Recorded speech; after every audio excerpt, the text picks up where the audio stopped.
Retrouve pour Trait de Plume, on analyse ensemble l'actualité de la semaine sur Radio Omega et Omega TV. Et à la une cette semaine, le retrait du Burkina, du Mali et du Niger, on en parle encore. Retrait de la CEDEAO et les trois pays refusent de se soumettre à un quelconque délai. Les raisons avancées sont réfutées par les ministres des Affaires étrangères de la CEDEAO qui assurent que cela ne représente qu'une intention de se soustraire des obligations de ces États vis-à-vis de la CEDEAO. On en parle. Quel dénouement cela augure-t-il? Réponse avec nos invités dans un instant. Au Sénégal, le report de la présidentielle du 25 février met le feu aux poudres alors que l'Assemblée nationale a prolongé le mandat de Macky Sall jusqu'en décembre prochain. L'opposition se mobilise et dénonce un coup d'État institutionnel. Et puis, football. Dans cette émission, la Côte d'Ivoire va jouer la finale de sa CAN Côte d'Ivoire 2023. La finale donc c'est demain et la Côte d'Ivoire va croiser les crampons avec le Nigeria. La troisième place, c'est ce soir qu'elle va se jouer entre la RDC et l'Afrique du Sud. On fait le point d'un mois de compétition avec nos invités. Je reçois Yamba Kabré, il est avec nous, il est journaliste indépendant et il est basé à Abidjan. Vous êtes également correspondant de presse, Yamba Kabré. Bienvenue sur ce plateau. Exactement, bonjour et merci de nous recevoir. Merci d'être avec nous et merci à Idrissa Kombem qui est journaliste également chez Radio Liberté. Bonjour et bienvenue. Bonjour Fatah, bonjour à tous les auditeurs et téléspectateurs de Omega.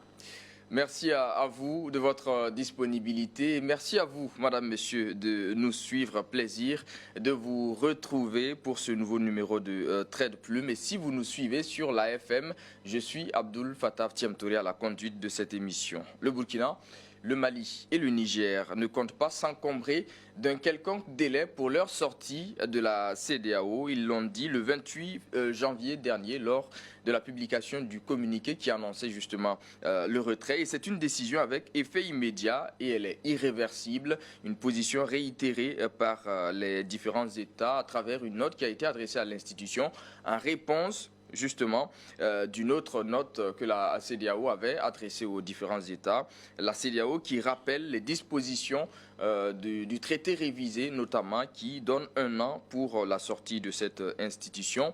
Quelle issue donc pour cette crise qui oppose les États, les trois États du Sahel, membres de l'Alliance des États du Sahel et l'instance sous-régionale? Je commence avec vous, Idrissa Kombem. On sent en tout cas des positions tranchées de part et d'autre. La CEDEAO insiste sur le délai. Les trois pays insistent aussi sur le fait que cette décision est irréversible et qu'ils ne comptent pas s'imposer un délai. Quelle issue on peut entrevoir? Alors, on peut déjà dire qu'on est sur un point de non-retour de part et d'autre au niveau des États de la CEDEAO et aussi les trois pays de l'Alliance des États du Sahel, l'AES. Du point de vue, quand on a vu les communiqués de part et d'autre, chacun est resté très tranché sur sa position, notamment les États du Sahel. Je crois qu'après l'annonce du retrait de la CEDEAO, il y a eu après un communiqué de la CEDEAO qui disait que ce n'était pas normal et qu'il y avait des procédures à suivre. Suite à ce communiqué de la CEDEAO, les trois États, de façon différente, ont répliquer également et dire que c'est irréversible et ça avec effet immédiat. Ils ne pouvaient plus, à partir de cet instant-là, et être membre encore de l'instance ou bien de l'organisation de la CEDEAO. Et après, on a vu que le jeudi 8 février, il y a eu une réunion des ministres des Affaires étrangères de la CEDEAO à Abuja, au Nigeria, et qui est revenu en Kouka sur, en quelque sorte, quand vous regardez à la fin, c'est comme une réponse à l'argumentaire avancé par les différents pays et la CEDEAO, ou bien à l'issue de cette rencontre, les ministres des Affaires étrangères estimaient que les motifs avancés pour quitter l'instance sous-régionale n'étaient pas en tout cas très valable ou bien solide et qui n'était pas opportun pour ces pays. Et il considère toujours ces trois pays comme étant toujours membres de la CEDEAO en vertu, bien entendu, de l'article 91 de la CEDEAO qui dit que pour tout État qui veut démissionner ou bien se retirer, il faut déposer, il faut faire une note écrite, une notification écrite et que c'est valable pour une année. Au bout d'une année, si vous ne retirez pas ou bien vous ne reconsidérez pas votre position, la CEDEAO considère en ce moment que vous êtes retiré complètement de l'instance. Ce qui n'est pas le cas pour ces trois pays. En tout cas, pour ce qui est du Burkina, du Niger et du Mali, les positions sont claires, c'est irréversible. Mais je crois qu'avec la négociation de part et d'autre, on pourra quand même trouver une solution. Parce que, comme on l'a dit, c'est peut-être, si on à l'analyser aussi, c'est une guéguerre peut-être entre les chefs d'État de ces différents pays. Donc, on ne peut pas aussi embarquer toutes les populations quand on sait les liens historiques qui existent entre les peuples et aussi en matière de mobilité. De la libre circulation des personnes et des biens. Et bien entendu, sur d'autres aspects, je pense qu'on gagnerait à trouver un juste milieu pour aller vraiment pour que ça puisse profiter aux populations de la CEDEAO. Quand je parle de la CEDEAO, je considère toujours et de l'AES parce qu'aujourd'hui, personne n'a intérêt à ce qu'il y ait en tout cas une guerre ou bien une opposition entre AES et CEDEAO. Le citoyen burkinabé qui va aller au Nigeria, qui va aller en Côte d'Ivoire, qui va aller au Ghana ou dans d'autres pays, c'est lui qui va payer en tout cas. Les répercussions tombent d'abord sur cette personne-là que voilà, sur nos dirigeants. Donc je crois qu'à cette étape-là, il faut trouver le juste milieu, revenir sur la table des négociations. Bon, je crois que, quoi qu'on le dise, la CEDEAO a dit que c'est peut-être les questions de calendrier qui font que ces trois États se sont retirés. Et on va en parler. Avec cette situation, je crois que ces États-là ont l'avantage peut-être parce que le combat maintenant, actuellement pour la CEDEAO, n'est plus les questions de délai, mais est que ces trois pays-là réintègrent l'institution. Donc ça va prendre on va en parler dans l'évolution du débat. Déjà, une réaction sur cette évolution-là. On en parlait déjà, Yamba Cabré, il y a une semaine. Il y a cette dernière déclaration qui s'ajoute donc au débat. Quelle observation vous en faites aujourd'hui? Merci beaucoup. De prime abord, ce que je voudrais peut-être situer comme contexte, c'est-à-dire qu'il n'y a pas véritablement une volonté de retour en arrière de la part de l'AES. C'est clair, c'est fondé et je pense que on l'a si bien dit, les raisons de la création de la CEDEAO, c'est-à-dire les arguments, les objectifs et les missions, c'était bien noble. Et si vous vous rappelez, le discours de Thomas Sankara sur les conditions de la réussite de ces objectifs était bien clair. Aujourd'hui, les raisons de la sortie de ces trois États aussi sont tellement justifiées. Ce sont les raisons qui, pour moi, qui sont très valables et posent véritablement le problème de ces institutions. Quand vous analysez la dernière rencontre des ministres de la commission des affaires étrangères de la médiation et sécurité. Oui, le conseil de médiation et de sécurité. Tout à fait. Ce conseil, quand on analyse en profondeur le fond de leurs conclusions, c'est comme s'ils ne prennent pas au sérieux cette décision de ces trois pays. C'est déjà un mépris pour moi. Parce que quand on a en famille, quand il y a des membres qui sortent de cette famille, c'est le père de famille qui doit avoir l'esprit de sagesse, de conciliation et de réconciliation pour faire revenir dans la famille ses membres. Mais déjà avoir cette position tranchée, dire que c'est pratiquement des tonneaux vides, c'est des décisions émotionnelles, c'est plutôt la CEDEAO qui joue avec la fibre émotionnelle des populations pour contraindre ces États à revenir sur ces positions. Alors, ce que les ministres des Affaires étrangères, lors de ce conseil, ont dit, c'est que cette décision cache l'intention réelle de ces trois gouvernements-là, qui est de rester au pouvoir au-delà des délais impartis et donc de ne pas organiser des élections dans les délais qui ont été convenus par la CEDEAO. Là, vous m'amenez à faire un peu d'historique encore, et là, ça va nous permettre de nous situer. On risque d'être trop long. On ne va pas être long. Si vous regardez, la CEDEAO, c'est quoi? La CEDEAO, c'est l'ensemble des États de l'Afrique de l'Ouest. Et les États de l'Afrique de l'Ouest, c'est quoi? C'est des frontières qui sont dessinées depuis Berlin sur une carte vieille, une feuille vierge de l'Afrique, sans tenir compte des réalités socio-culturelles des populations, sans tenir compte d'une certaine réalité. Est-ce qu'aujourd'hui, on va se baser sur cet instrument pour remettre en cause notre vivre ensemble qui était naturel? Est-ce que c'est une raison valable pour qu'on revienne en rame à contre-courant sur nos valeurs culturelles, morales, notre vivre ensemble qui est légendaire? Quand vous prenez un pays comme le Burkina Faso, le même peuple se retrouve en Côte d'Ivoire, au Ghana. C'est la même chose comme le Mali. Quel est le lien avec la question de délai des transitions qui ont été arrêtées, bien sûr, de commun accord? Mais on va en parler tout à l'heure pour le cas du Sénégal, ça va revenir, donc je ne vais pas m'étaler. Mais pour dire que le simple prétexte de vouloir respecter un calendrier électoral est un prétexte pour sortir d'une institution qui s'est fixée à la base des objectifs aussi nouveaux que la CEDEAO, c'est mépriser la réflexion intellectuelle des membres de ces pays-là. On aura compris. Alors, du côté des ministres des Affaires étrangères, on ne l'entend pas forcément de la même oreille. Ils ont déclaré que les raisons ne sont pas fondées. D'ailleurs, ils ont utilisé l'expression « ce n'est que de la poudre aux yeux » et que la véritable volonté, donc la véritable raison serait la volonté de se soustraire de leurs obligations, notamment en ce qui concerne les différentes transitions. Dans le même temps, il y a un appel au dialogue et à la médiation qui est lancé par les ministres en charge des affaires étrangères de la CEDEAO.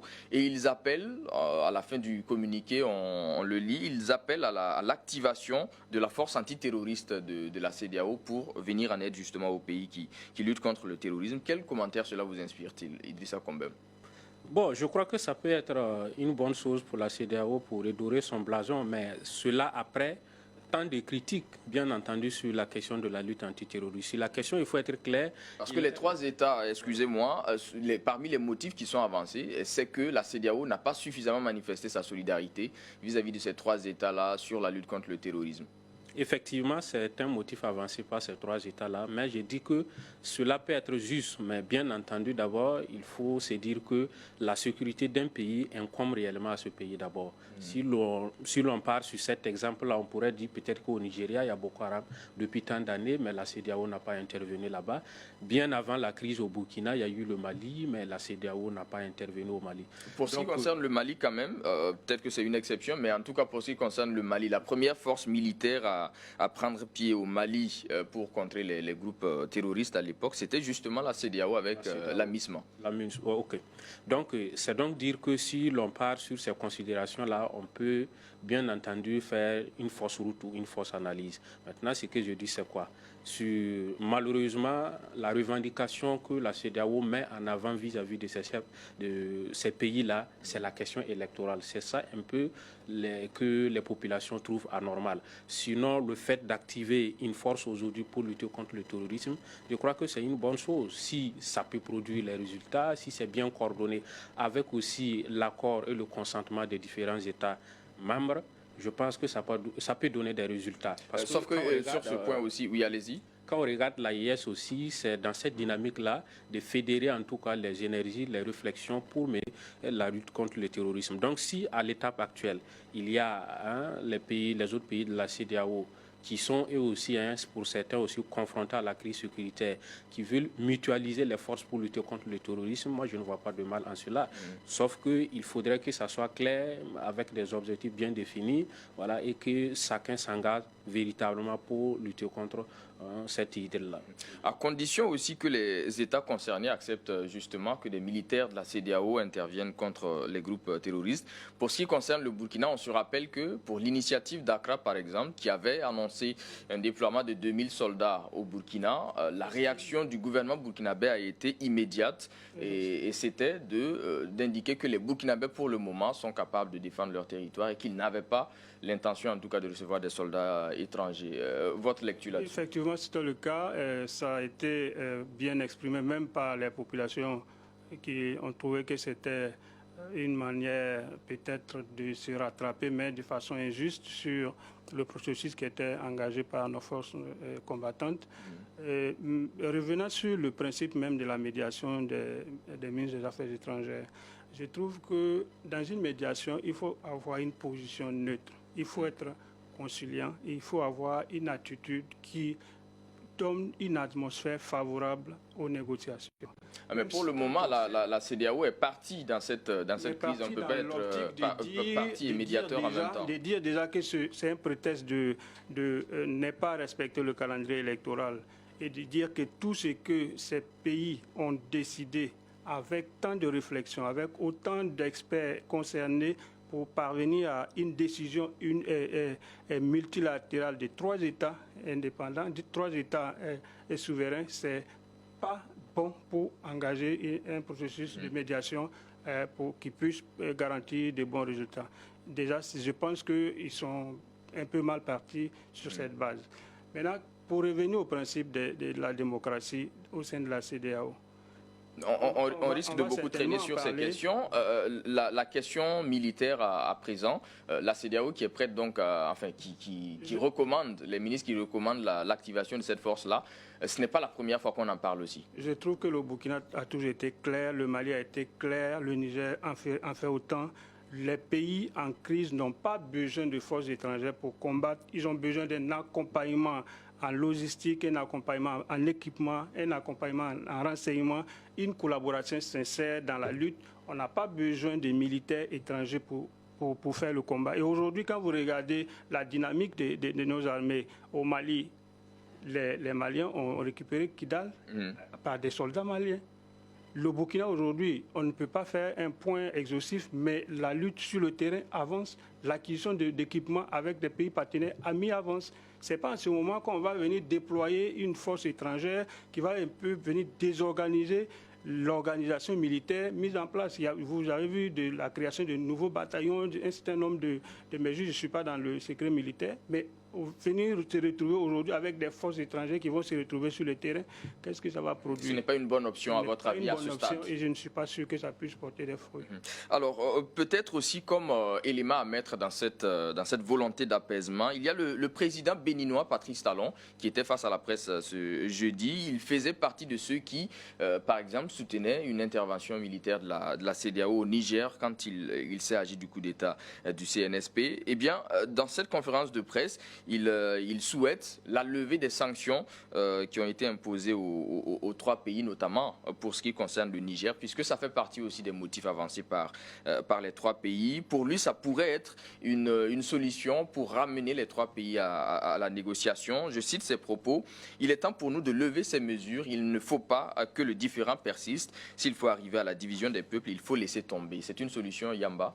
C'est une solution, mais l'essentiel aujourd'hui, c'est quoi? C'est que la position de l'AES est en train de faire basculer la donne politique, la géopolitique dans la sous-région.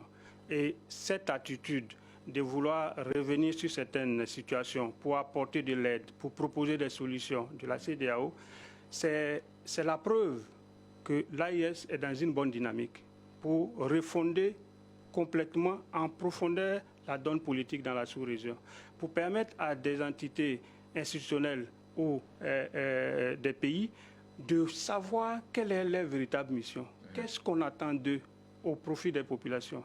Qu'est-ce qui est réellement faisable? Parce qu'il ne faut pas avoir l'attitude toujours d'avoir un comportement d'échange qui n'a que pour seule caractéristique limitation et des gestes inutiles. Il faut pouvoir, quand on pose des actes, quand on pose des décisions, quand on prend des décisions, que ça soit fait dans l'intérêt du peuple et qu'on soit à mesure d'être autonome et indépendant pour le mener et ne pas être infiodé à des influences extérieures qui nous dictent la façon de faire, la manière de faire et qui très souvent n'est pas bénéfique pour nos pays et nos peuples. Et je pense que c'est une bonne dynamique de l'AES pour pouvoir compter dans la sphère politique de la sous-région. Sur le dernier point que vous avez abordé, la CEDEAO, justement, les ministres à l'issue de ce conseil-là ont également apporté une réaction par rapport à cet aspect en disant que les traités et accords qui ont été signés par ces États avec la CEDEAO n'ont pas été influencés d'une quelconque manière par une puissance étrangère. C'est la position de la CEDEAO. Alors, Idrissa Combem, un dernier aspect, c'est sur les propos du chef d'État béninois par rapport à la levée des sanctions. Et je mets en lien avec ce que Yamba vient de dire. Et si tout cela, effectivement, basculait en faveur de l'AES, des États de l'AES, et si c'était l'objectif justement de cette annonce de retrait-là, pour peut-être amener le reste, les 12 autres États, à considérer leur position et peut-être à les accepter malgré ces griefs-là? Alors d'abord, il faut déplorer la situation au Niger, les sanctions économiques, voilà, parce que quand on lit aussi les textes de la CEDEAO, il n'avait pas, ça veut dire la CEDEAO n'a pas pour prérogative d'imposer des sanctions économiques à un pays membre, même si l'on comprend que la situation qui est intervenue au Niger avec le coup d'État du CNSP est condamnable, même par les instances au niveau de la CEDEAO. Donc, je pourrais dire que la CEDEAO a manqué peut-être de prudence dès le départ, en bandant dès les premières heures les muscles à travers des sanctions économiques vraiment très sévères. Et malheureusement, le pays a plus ou moins résisté et qu'aujourd'hui, après analyse, on se rend compte que c'est peut-être improductif. Voilà, les mesures étaient improductives et qu'il faille maintenant revenir en arrière, essayer de voir ce qu'on peut retrouver. Malheureusement, c'est très difficile. Rattrapage. Voilà, pour se rattraper. Donc, ce qui était peut-être important à faire dès les premières heures, c'était de discuter comme on l'a fait avec le Burkina pour trouver un calendrier électoral. Parce que même dans la réunion des ministres des Affaires étrangères de la CEDEAO, c'était qu'au niveau du Niger, on n'a pas encore trouvé une feuille de route pour le déroulement de la transition et que la libération aussi progressivement du président Bazoum, l'ex-président Mohamed Bazoum. Donc, c'est tous ces aspects-là que la CEDEAO avait considérés dès le départ et elle arrivait à prendre des sanctions très sévères. Maintenant, quoi qu'on le dise aujourd'hui, il ne faudrait pas aussi que les uns et les autres aussi restent très tranchés sur leurs positions, même si les autres États aussi vont essayer de lever les sanctions contre le Niger. Mais la question que l'on peut se poser aussi, est-ce que même si on lève les sanctions, ça va amener les trois pays à réintégrer la CEDEAO? C'est ça la question aussi. C'est d'autant plus que quand on regarde le discours qui est tenu dans ces trois pays-là, on a un point de non-retour. Il n'y a plus de possibilité. Même aujourd'hui, on lève les sanctions. Rien. Ça ne résout pas le problème. Mais pour me résumer sur cette question, je crois que il faut aller toujours à la négociation parce que ce n'est pas en quittant aussi, en disant l'AIS qu'on résout les problèmes. Même si on quitte l'AIS, les sanctions qu'on a voulu éviter en quittant la CEDEAO restent toujours, ça ne résout pas la question. On dit que parce qu'on a sanctionné un pays, donc il faut quitter. Moi, je pense que les deux ne sont pas opposés. Le fait d'être dans l'AIS et la CEDEAO, ce n'est pas forcément des trucs contraires qui ne peuvent pas l'ensemble. On pouvait rester dans la CEDEAO, mais en créant aussi une organisation comme l'AIS et on travaille. Peut-être pourquoi pas en état aussi de ce rapport de force qui est en train de basculer en leur faveur. Les autres pays de la CEDEAO que de quitter complètement, fermer et puis dire que on ne revient plus là-dessus. Je crois qu'il y a des médiations qui sont annoncées comme les ministres l'ont dit. Justement, je crois que on peut aboutir à quelque chose de relatif. Il y aura des concessions de part et d'autre pour qu'on puisse sauver l'intérêt général des peuples. Merci bien, en une minute. Juste une petite chose pour abonder dans ce sens, mais un peu contrairement. C'est-à-dire, le fait de quitter la CEDEAO et de se constituer en AIS n'est pas un objectif du fait que des négociations, des médiations puissent aboutir à un rapport, à des relations saines entre la CEDEAO et l'AIS. C'est ce que je veux dire. C'est-à-dire que le fait de quitter cette institution n'est pas un handicap pour que les deux institutions puissent trouver un cadre de collaboration, de concertation, pour pouvoir permettre au peuple concerné. L'intérêt ici, c'est quoi? C'est l'intérêt de nos peuples. L'intérêt des peuples, et de la manière, peu importe la manière, d'être ensemble ou d'être différemment ensemble, l'essentiel, c'est de mener des combats pour le bien-être de nos populations de ces 15 pays donc réunis. En tout cas, de l'Afrique de l'Ouest. De l'Afrique de l'Ouest, bien sûr. Voilà, exactement. C'est pour ça que j'ai dit les 15 pays concernés. Alors, on va en tout cas continuer de suivre cette situation. Ce retrait, en tout cas, promet encore des rebondissements. Et nous serons là pour les commenter. Vous suivez Trait de Plume si vous nous suivez sur Radio Omega. Et je reçois ce matin Yamba Kabré, il est journaliste freelance, et Idrissa Kombem de Radio Liberté. La CEDEAO, on en parlait, a un autre dossier sous la main, on va dire, le Sénégal, où il s'opère en ce moment un coup d'État institutionnel, selon l'opposition, il faut le préciser. Pour cause, le président Macky Sall a décidé samedi dernier de reporter l'élection présidentielle qui était prévue le 25 février prochain. Il évoque une crise institutionnelle suite à la mise en place d'une commission d'enquête parlementaire mise en place par l'Assemblée nationale sur de possibles irrégularités dans la constitution, la validation de la liste définitive de candidats pour la présidentielle et éventuellement des cas de corruption au sein du Conseil constitutionnel. Et pour Macky Sall, il s'agit d'éviter une crise pré- ou post-électorale. Je reste avec vous, Yamba Kabré. Les arguments de Macky Sall sont-ils convaincants à votre avis? C'est bien évidemment des arguments fallacieux comme d'habitude, comme ce qu'on reproche aux trois pays de l'AES concernant le calendrier électoral. Mais bien avant, permettez que je fasse un petit détour pour revenir au cas du Sénégal. D'abord, définissons la démocratie. C'est quoi la démocratie? La démocratie définie comme telle le pouvoir du peuple par le peuple, pour la gestion saine et vertueuse du bien commun, n'est qu'un leurre en réalité. Je vais vous ramener à Edouard Bernays, qui a fait un auteur américain, un publiciste américain né en Autriche, mort à 103 ans. Non, on va pas être là-dessus. Mort à 103 ans. Sa définition de la démocratie, c'est quoi? La démocratie, c'est la manipulation de l'opinion publique. C'est-à-dire que nous, en tant qu'entité, même les dirigeants, nos goûts sont suggérés, c'est-à-dire nos esprits sont formatés, nos idées sont suggérées. Il y a un ensemble de comportements, de mécanismes de manipulation de l'opinion pour permettre à une entité de nous gouverner. Et quand on regarde dans le fond, que ce soit en communication politique, que ce soit en marketing politique ou tout le reste, nos décisions qui nous gouvernent ne sont pas réellement forcément dans l'intérêt du peuple. Et le cas du Sénégal, parlons-en. On a tendance à croire que le Sénégal est un exemple de démocratie à l'occidentale. C'est entièrement et complètement faux. La démocratie sénégalaise est basée sur un principe de monarchie. Je m'explique. C'est-à-dire le Sénégal, depuis l'époque de Cheikh Amadou Bamba, qui, en créant une cellule spirituelle pour la formation spirituelle des peuples sénégalais, c'est-à-dire le mouvement soufi qui est l'aile ésotérique mystique de l'islam, a commencé à former le peuple sénégalais à la spiritualité islamique en utilisant le monde spirituel et mystique.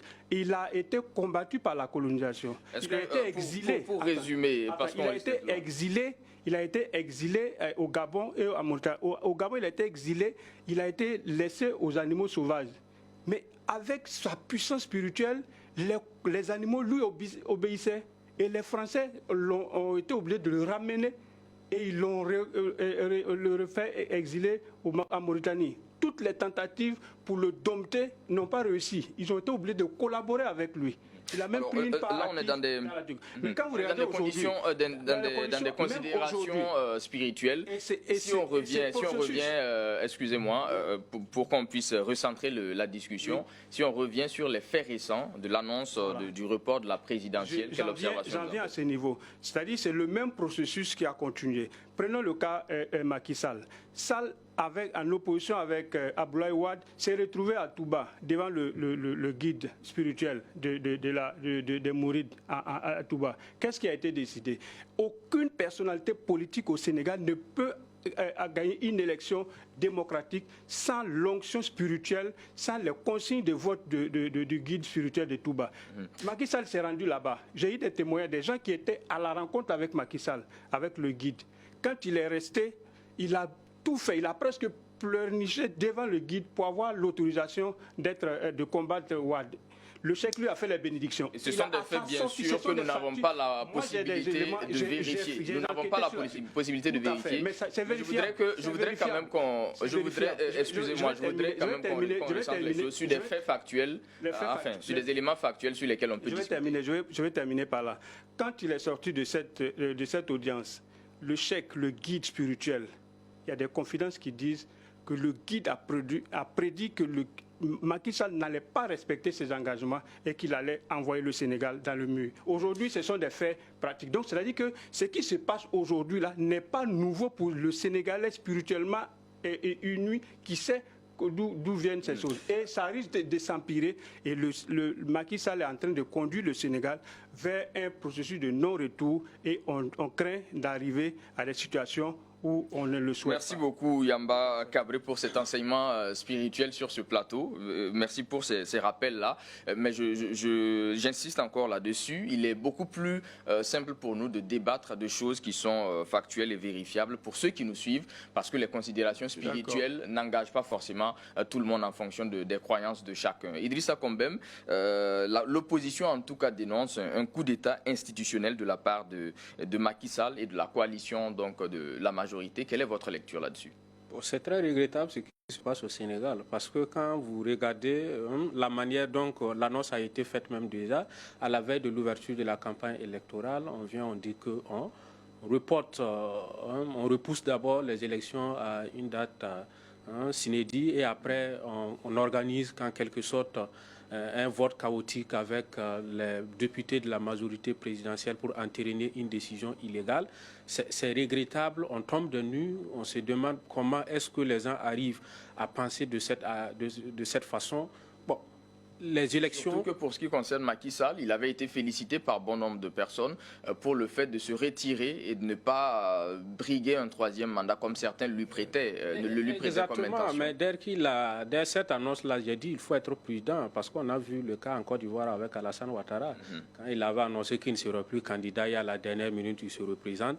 Mais on se demande vraiment quelle mouche a pu, en tout cas, piquer Macky Sall au point où il arrive à entraîner le pays dans un chaos alors qu'il aurait dû en tout cas sortir dignement par la grande porte comme il a fait. À la fin de ses 2 mandats qu'il a fait 7 ans, plus de 14 ans et quitter, en tout cas laisser le pouvoir aux autres pour la compétition.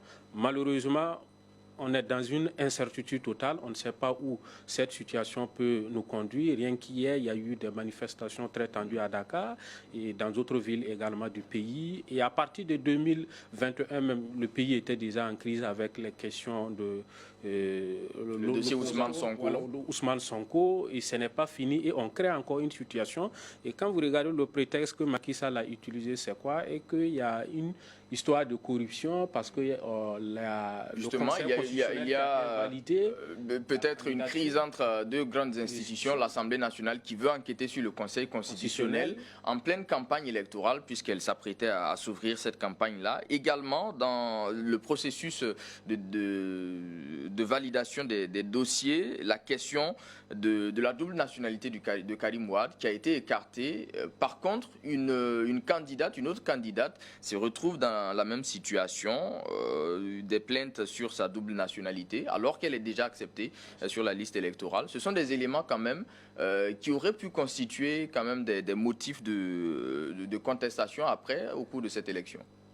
Bon, c'est pas que après. Pour moi, si il faut permettre à Karim Wade, parce que c'est lui, en tout cas, l'élément qu'on tient, on estime peut-être qu'il a été brimé, qu'il faut situer pour qu'il puisse être candidat. Il fallait situer cela très bien avant, parce que selon la constitution du Sénégal, à 3 mois des élections, on ne peut plus, en tout cas, modifier le corps électoral, parce que, voilà, on ne peut pas venir à moins de 3 mois revoir en tout cas les questions, le corps électoral, le fichier, on ne peut pas modifier, ça c'est clair, et même les délais. Maintenant, si on estime qu'il faut permettre en tout cas au Conseil constitutionnel d'enquêter sur les allégations de part et d'autre, sur la nationalité aussi et l'invalidation de la candidature de Karim Wade, moi, je pense que si on devrait prolonger, ça devrait être avec le consentement de toute la classe politique et, je vais dire, du peuple sénégalais, les organisations de la société civile et autres.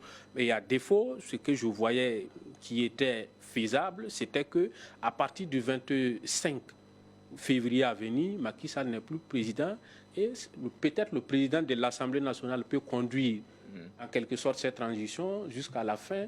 Je crois qu'ils ont dit 10 mois de plus, on sera en décembre, et qu'en décembre, on organise les élections. Et en principe, c'est je pense pas Macky Sall qui la doit Constitution continuer le dit en 3 mois en principe. Enfin, s'il y a effectivement transition, au bout de 3 mois, le président de l'Assemblée nationale devrait pouvoir organiser les élections si on s'en tient au texte du Sénégal. Oui, Yamba Cabré, et je repose... Juste un mot pour être dans la forme. En fait, on est autour du débat, on tourne en rond autour du débat. On est sur la forme. C'est-à-dire, depuis l'affaire Sonko, la volonté manifeste de Macky Sall de ne pas céder le pouvoir à l'opposition qui est dans une nouvelle dynamique de changement de paradigme dans les relations avec l'Occident, dans un certain nombre de dossiers sur le plan économique, sur le plan même des fondements de la démocratie au Sénégal, Macky Sall est affiché clairement ne pas être en accord avec cette nouvelle volonté du peuple sénégalais. Et il a essayé avec l'affaire Sonko, avec ces harcèlements judiciaires, qui ne dit pas son nom. Après avoir mis à l'écart ce candidat, on trouve encore d'autres arguments pour prétendre suspendre un processus électoral qui a à quelques semaines de son aboutissement. Vous êtes de ceux-là qui pensent que c'est peut-être les résultats des sondages qui donnent le candidat de Macky Sall. C'est même pas le résultat, c'est le même processus, c'est le même processus. Prenons même le cas du candidat du parti au pouvoir. Il a été choisi sans le consentement même d'un certain nombre de cadres du parti. Amadou Ba. Tout à fait. Donc les éléments ont été... Il y a un certain nombre d'éléments en amont qui a été mis dans la balance pour parvenir à ce processus, c'est-à-dire les intellectuels dans l'ombre qui travaillent à manipuler l'opinion ont toujours plus d'un tour dans les sacs pour agir en temps opportun. Et ce processus-là, c'était la dernière carte certainement qu'on a proposé à Macky Sall pour rompre le processus électoral. C'est la même mauvaise foi qui continue et je ne vais pas le renier. Une mauvaise foi, on comprend bien vos arguments, mais sur les éléments que Macky Sall avance, est-ce que vous pensez que n'eût été peut-être tout le passif de Macky Sall concernant cette élection-là, est-ce qu'on pouvait aussi considérer que les éléments qui sont avancés peuvent être des germes d'une crise électorale à venir et donc anticiper? Là, c'est d'accord, mais le processus électoral, ce n'est pas à 2 mois de l'élection, c'est tout un processus. Voilà pourquoi ça s'appelle processus électoral. Et quand la commission d'enquête est enclenchée à quelques jours de la campagne présidentielle, comment on fait? Ou bien est-ce que c'était préférable de laisser faire? La même personne qui actionne la justice depuis l'affaire Sonko, c'est la même personne qui est toujours à la tête du Sénégal. Qu'est-ce que vous ne comprenez pas? C'est donc cette mauvaise foi-là qui guide tout le reste. Tout le reste. On aura compris. Et l'Assemblée nationale qui a effectivement donné quitus à cette décision de Macky Sall en fixant la nouvelle date de l'élection au 15 décembre prochain, contre toute attente d'ailleurs. Et puis, cette alliance presque contre nature, Idrissa Kombem, entre le PDS de Karim Wade et la coalition Benno Bokk Yakaar de la majorité, le PDS qui accuse toujours Macky Sall de vouloir écarter Karim Wade de la présidentielle, mais qui soutient la majorité présidentielle dans le vote de cette loi pour reporter la présidentielle. Comment vous comprenez cette situation? Bon, nous sommes sur un terrain politique et sur le plan politique, il ne faut pas exclure ce que vous ne pensez pas être juste, se pratique et s'accepte en politique. Donc c'est sur cet aspect-là peut-être qu'il faut comprendre ce qui s'est passé avec les alliances au niveau du vote. Parce que, comme je l'ai rappelé, l'élément utilisé ici c'est quoi? Et qu'il faut peut-être comme rendre justice à Karim Wade. Voilà, on veut le brimer. Alors que, comme il l'a rappelé, c'est la même personne qui devrait actionner pour que cela même n'arrive pas. Il était bien au courant. La double nationalité peut-être de Karim Wade n'a pas peut-être surpris la classe politique. Tout le monde le savait. Pourquoi ils ne l'ont pas fait à l'avance? Et que c'est à quelques jours de l'ouverture de la campagne électorale qu'on brandit, on a recalé, on a actionné déjà une procédure d'enquête. Il y a des enquêtes qui sont à cours et qu'il faut surseoir aux élections en attendant jusqu'au 15 septembre. Donc, bon, cette alliance, ça peut-être, on l'a fait expressement tout en se disant, il y a toujours un calcul qui a été fait dès le départ, nous allons faire ainsi, et qu'après les députés vont venir, bon, ils auront la majorité et que ça va passer, on va donner l'impression que ça a été fait de façon démocratique et que l'opposition a été mise à minorité, et ça donne l'impression que c'est un vote réel qui représente en tout cas le consentement de l'Assemblée nationale, alors que ce n'est pas le cas. Bon, tout compte fait, on n'ose pas espérer que même si on validait la candidature également de Karim Wade, il puisse aussi, lui aussi, à l'étape actuelle, peser devant des opposants comme Sonko. Peut-être que c'est des alliances qu'on Sonko n'est pas dans la compétition, Sonko n'est pas, malheureusement pour le PASTEF. Voilà, PASTEF. Mais malheureusement, soit c'est pour déjà faire une alliance avec le parti de Macky Sall, et pour, si toutefois il y a des élections à venir et que ça soit un boulevard pour tout ça. Toutes les options sont possibles en politique. Merci bien. Un dernier aspect, et c'est peut-être ce sur quoi on avait commencé. La CEDEAO, je vous le disais, a un nouveau dossier sous la main. La CEDEAO a réagi par rapport à cette crise-là. Elle se dit préoccupée et a appelé au respect de la Constitution et au rétablissement du calendrier électoral. Est-ce suffisant selon vous? Non, ce n'est pas suffisant. Le respect du calendrier électoral, et puis on a déjà l'élection qui devrait se tenir le 25 février. On devrait être en pleine campagne électorale. On devrait être en pleine campagne électorale aujourd'hui. Donc, ce n'est pas suffisant. On aurait voulu que la CEDEAO aussi essaie de bander les muscles comme il a fait quand il s'agit de coups d'État. Parce que ça aussi, il faut le dire, clairement, c'est un coup d'État, même plus que militaire. Parce qu'à l'issue il y a eu des manifestations, il y a des destructions de biens. Il peut arriver, pour le moment, on n'a pas de bilan, mais on a vu des manifestations de par le passé. Il y a eu des pertes en vies humaines. Donc, quand vous arrivez à cette situation, il ne faut pas négliger. Ce n'est pas parce qu'on a certains textes, on n'a pas pris des armes à aller braquer le pouvoir qu'il ne faut pas condamner. Donc, je pense que la CEDEAO devrait être plus ferme et même aussi les autres organisations africaines ou internationales comme l'ONU ou bien l'Union africaine devraient en tout cas avoir une réaction plus ferme. Voilà, une réaction plus ferme. Parce que c'est cette manière de laisser faire là qui amène certains à penser que les coups d'État aussi sont justes. Voilà, à vouloir perpétrer des coups d'État. Aujourd'hui, si le Sénégal tombe dans une situation de coup d'État, on est dans une crise, c'est une crise profonde, alors qu'on aurait pu prendre des décisions qui auraient évité toutes ces situations-là. Donc, je crois qu'il faut trouver, en tout cas, à cette étape actuelle-là, pour qu'à partir du 25, Macky Sall laisse le pouvoir à une autre personne qui va diriger et organiser donc cette présidentielle, la Yamba Cabri. J'ai plutôt une autre lecture. J'ai comme l'impression que, je ne parle pas de la condamnation de la CEDEAO, c'est normal, il n'a pas d'autres moyens d'agir. C'est un pays membre, certes, mais en dehors de la force d'interposition anti-coup d'État qui n'est pas mise en place normalement. La force en attente, sa première expérience en tant que rétablissement de l'ordre constitutionnel, c'était au Niger qui a échoué. Le Sénégal, ce n'est pas encore un coup d'État, c'est une décision administrative, certes décriée, mais on peut comprendre que c'est moins problématique qu'un coup d'État militaire. Donc aujourd'hui, la CEDEAO n'a pratiquement pas d'armes pour arrêter Macky Sall. Absolument pas.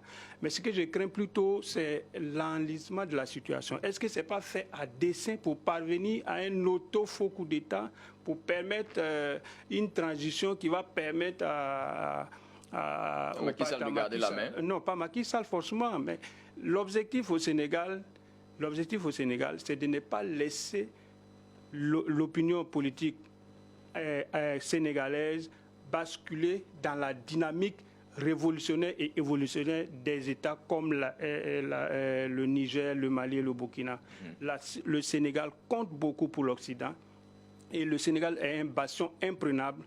Quoi qu'il advienne, il y a des gens qui travaillent pour que le Sénégal n'emprunte pas le chemin du Niger, du Mali et du Burkina. Et tout est fait pour qu'on parvienne à une situation d'instabilité pour justifier ce qu'on peut justifier pour maintenir le Sénégal dans le giron de l'Occident. Pour ce qui concerne la force en attente de la CEDEAO, il est important quand même de préciser qu'elle est intervenue dans d'autres pays avant cette menace sur le Niger, notamment en Gambie par exemple, quand il s'est agi de déloger Yaya Jammeh, qui avait reconnu puis ensuite rejeté les résultats de la présidentielle qui donnait Adama Barrow vainqueur. Et on va suivre également cette situation au Sénégal. Le Sénégal qui est champion en titre de la Coupe d'Afrique des Nations pour encore en gros 36 heures. Vous aurez compris, c'est la transition vers un autre sujet. On va parler football, c'est un sujet beaucoup moins tendu. La CAN qui va donc vers sa fin. La Côte d'Ivoire sera en finale demain. En face, donc, ce sera le Nigeria. Les éléphants sont allés de mieux en mieux, on va dire, depuis la sortie de la phase de poule. Après la victoire mercredi contre la RD Congo en demi-finale, le sélectionneur Emers Faye a indiqué que c'était inespéré, c'était ses termes. En tout cas, on se rappelle les conditions dans lesquelles la Côte d'Ivoire est passée. Aujourd'hui, est-ce qu'on peut faire un petit bilan rétrospectif donc, de cette équipe-là? Oui, un bilan qui donne beaucoup de leçons. C'est-à-dire la CAN en elle-même est une CAN de tous les impossibles. C'est une CAN qui nous a démontré par A plus B qu'il y a des situations improbables qui peuvent devenir des opportunités. Prenons le cas de la Côte d'Ivoire qui était en situation pratiquement d'éliminer en phase de poule et qui se retrouve comme un revenant qui ravage tout sur son passage et qui se retrouve en finale. En finale, avec qui? Avec un entraîneur adjoint. En réalité, qui n'était même pas vraiment l'entraîneur adjoint. L'entraîneur adjoint est dans la note qui stipule que Gasset a été remercié. On dit qu'il est parti avec son adjoint. Il a été Effectivement. remercié avec son... Donc, Faye, en quelque sorte, n'était même pas l'adjoint. Mais ça donne encore une autre leçon. C'est l'histoire de Faye. Faye qui est né à Nantes, qui a la nationalité ivoiro-française, qui a fait la CAN, la Coupe du Monde U17 avec la France, l'équipe française, qui a été champion du monde en battant le Nigeria. Le Nigeria a battu la France en match d'ouverture, en match de poule. Le premier match français. Et la France se retrouve en finale avec Faye pour battre le Nigeria et prendre la Coupe du Monde pour les U17 de la France. Et le même Faye qui retourne à Nice, cette fois-ci, dans sa carrière, qui est face à une situation de formation de caillots de sang dans ses veines qui ne lui permet plus de continuer sa carrière. Un bon milieu de terrain excellent. Et qui se retrouve dans l'encadrement des U17 à Nice. Et à la base, sans diplôme d'entraîneur. Et l'entraîneur qui a d'autres obligations lui fait entièrement confiance. Et il travaille avec les U17 de Nice comme un entraîneur principal. Et à partir de là, il va faire sa formation et commence à retrouver. Maintenant, il prend sa nationalité sportive ivoirienne. Il joue avec la sélection ivoirienne, avec 44 sélections, un but marqué. Et il se retrouve dans la même situation qui lui empêche de continuer sa carrière footballistique en tant que joueur. Puisqu'il a fait la formation, il a maintenant un diplôme, il se retrouve l'encadrement. Il n'est même pas l'entraîneur adjoint. C'est-à-dire il est dans le néant. Mais il ressuscite par une situation in extremis. Et voilà qu'il est en train de partir en finale et sur le point même de remporter la Coupe. Donc l'histoire de Faye, c'est l'histoire de Faye qui doit nous marquer dans cette CAN pour dire... On est dans un monde en pleine mutation, on est dans un monde en plein recommencement. Ne perdons pas espoir. Et comme le disent certains scientifiques, on est dans la phase où l'intelligence artificielle aussi est en train de menacer pratiquement tous nos métiers. Donc on doit apprendre, à désapprendre et à réapprendre pour pouvoir être constamment réemployable. Et cette mutation de Faye est un exemple pour la jeunesse, est un exemple pour tout un Africain. En tout cas, un rappel historique et on va dire quoi, un résumé qui est digne d'un coach en développement personnel. Je pense que c'est une théorie que vous venez de donner aux différents coachs. Alors, rapidement, Idrissa Combem, le véritable héros, c'est donc Emers Faye. Est-ce qu'on ne devrait pas aussi reconnaître une part de ce succès-là à Jean-Louis Gasset, qui est quand même celui qui a constitué cette sélection?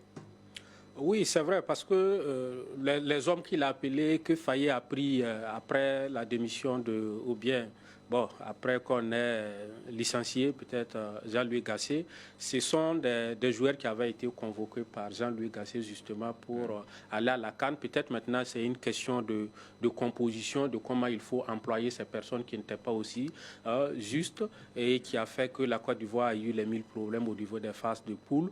Tout compte fait, quand il a repris l'équipe, on a vu qu'il y a eu beaucoup de changements, il y a eu beaucoup de joueurs expérimentés qui étaient dans l'équipe de la Côte d'Ivoire, comme Serge Aurier, Max Gradel, qui sont des joueurs vraiment expérimentés qu'on n'a pas vu trop avec Jean-Louis Gasset au niveau des phases de poule. Je crois que ça peut redonner aussi du dynamisme peut-être. Et également aussi, après une qualification, en tout cas, vraiment qui était très très difficile in extremis, les joueurs peut-être se sont dit qu'à partir de cet instant-là, on n'a plus rien à perdre, il faut donner le tout, quoi. Et heureusement, ça a porté des fruits. La Côte d'Ivoire aujourd'hui va jouer la finale demain. Tout ce qu'on souhaite est que la chance soit en tout cas de leur côté et qu'ils remportent cette CAN-là. C'est une finale à leur portée. À leur portée. Quand je regarde avec le Nigeria, c'est une grande équipe aussi qui a fait ses preuves, qui a eu aussi des difficultés lors des phases de poule. Mais qui est venu aussi en allant de façon, en tout cas, le niveau allait de façon croissante et qu'il y a eu beaucoup de changements aussi au niveau de l'équipe. Ils ont beaucoup de ressources, de joueurs très talentueux comme les Victoires Osimhen et avec beaucoup Sikwenje qui sont des joueurs très expérimentés. Et ça va être vraiment, on aura en tout cas pour le spectacle du beau football à voir demain. Mais je crois que c'est une compétition, une coupe qui est à la portée de la Côte d'Ivoire. Oui, il y a sur le cas Gasset, on ne va pas dire que ce n'est pas un entraîneur. Mais il a été efficace en tant que sélectionneur, certes. Mais le potentiel de l'équipe des éléphants Cet potentiel est visible. N'importe quel type d'entraîneur peut appeler ces joueurs-là. Ce n'est pas un mérite en soi. Quand le président de la Fédération ivoirienne de football le faisait venir, il a dit quoi? Il dit que c'est le meilleur sur le terrain. Et c'est celui-là qui sait gérer les équipes. Parce qu'il connaît les équipes africaines. C'est pour gérer le groupe. C'est un commando. Mais un commando mené par qui?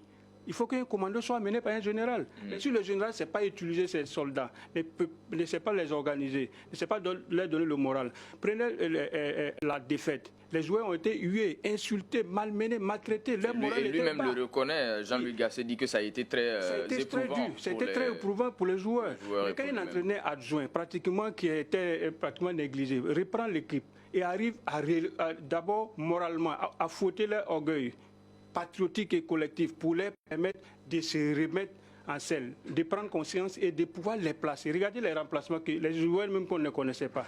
Et il les a placés, il a fait sortir des joueurs, fait sortir Kessé, fait sortir Seko même pour contre la RDC. Ce sont des décisions courageuses d'un entraîneur qui connaît les éléments. Quand j'ai regardé certains éléments de Faye avec les U17, je sais que c'est quelqu'un qui parle. C'est quelqu'un qui sait partager, c'est quelqu'un qui rentre dans l'émotion. En tout cas, beaucoup de qualités à reconnaître à ce Emers Faye. On ne va pas nier ça. Oui. Il fallait savoir utiliser ces éléments-là. Il ne suffit pas de les sélectionner, il faut savoir les utiliser, bien sûr. Merci beaucoup Yamba Kabré. C'est une finale en tout cas qu'on prendra du plaisir à suivre demain soir. Ce soir, c'est la petite finale, comme on l'appelle, qui va se jouer, la 3e place. Elle se joue entre la RDC et l'Afrique du Sud et ce sera à partir de 20h. Merci à vous Yamba Kabré, vous êtes journaliste freelance, et Idrissa Kombem de Radio Liberté. Merci d'être passé sur ce plateau. On s'arrête ici pour aujourd'hui. On se retrouve samedi prochain pour d'autres sujets à analyser. D'ici là, portez-vous bien, prenez soin de vous, prenez surtout soin de vos proches parce que c'est la meilleure façon de prendre soin de vous-même. À très bientôt.